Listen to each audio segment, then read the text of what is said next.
And on that, being able to send in documents, please, any documents, any information that you would like to send through the clerk. Now we're going to move to questions, and the members are going to have an opportunity to ask the witnesses questions. We're starting with Ms. Ikra Khalid from the Liberal Party. Thank you very much, for 7 Mr. minutes. Chair. Thank you very much, Mr. Chair, and I thank all of the witnesses here for your very compelling testimony. I would like to start by giving Ms. Switch the opportunity to finish her narrative of the events that Ms. Ojigo also highlighted as well. Ms. Switch, take your time, but I hope that you'll leave me some time to ask some follow-up questions. Just in your remarks, also, if you can address the Cybercrime Act in Nigeria and its impact on your advocacy in the online space as well. So please go ahead, Ms. Switch. Okay, so just to quickly round that up, so like you said, I can leave you some time.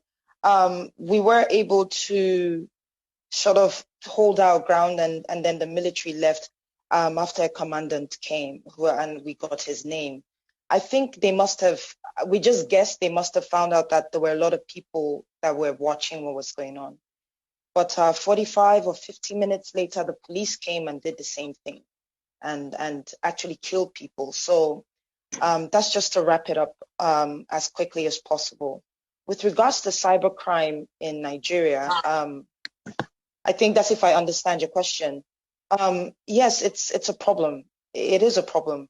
And just like I said when I started speaking, that we've got something about Nigerians. We're very hardworking, and we have this survival, instinct at every level. There's this desperate need to survive, and not excusing that act because it is criminal, But all I'm saying is something led to something, and there's not enough sensitization. There's not enough education, for people to understand what they can use their skills for actually.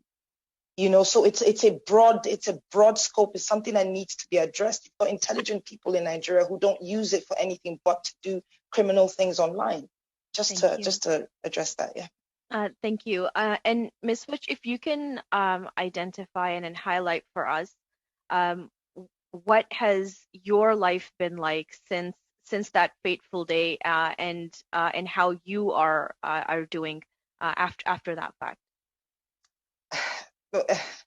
I've been on the move because it was 2 days after my live. The first threat came in. I thought it was a joke. I sincerely thought it was a joke. I was on my way home, because I had been on the street for 2 days straight. But just as I was leaving, because some of my colleagues in the same industry as I am tried to come get me out of the hospital, I was sort of vouching for one of the boys that we took in there. He was shot in the neck by a policeman. And just as I left, I got a phone call telling me I should please leave the vicinity, that there were military men at the hospital. And I think they found that out because on my story as well, I was thanking the manager of the hospital for letting us into his hospital and for treating us for free. So I think that's how they got that information. So I had to abandon my home. I moved from people's homes, like different places. I stayed in someone's property that they hadn't lived in for a long time.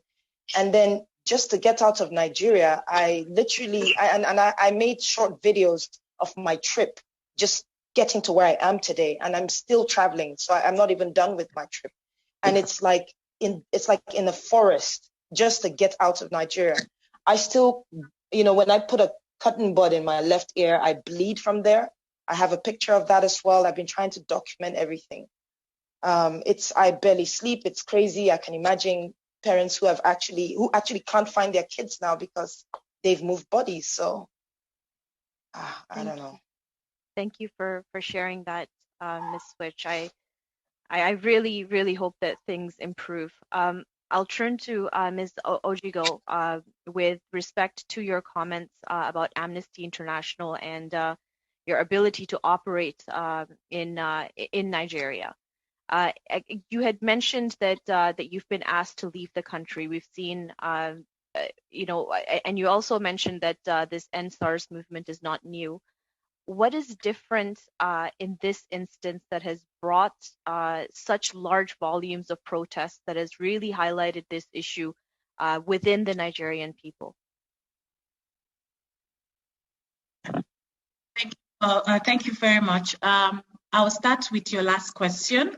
A lot of things have been building up in Nigeria in the last couple of years. So it was in 2017 that the EndSARS hashtag started trending online. Last year, there was a visit by the Special Rapporteur of the United Nations on extrajudicial unlawful killing.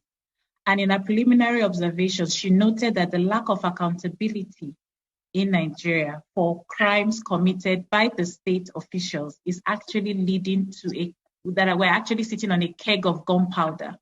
So the early warning signs have been there for a pretty long time, and it's kind of like peaked, showing that the government needed to address this issue. If people complain, you need to ensure that justice is served. So I guess that when that video on the 3rd of October was trending, people just had enough. And also because that month happened to be our independence anniversary month as well. Nigeria is celebrating 60 years of independence. So for young people, it's like, what's the future going to look like? I think there was a lot of mixed feelings celebrating our independence from Britain.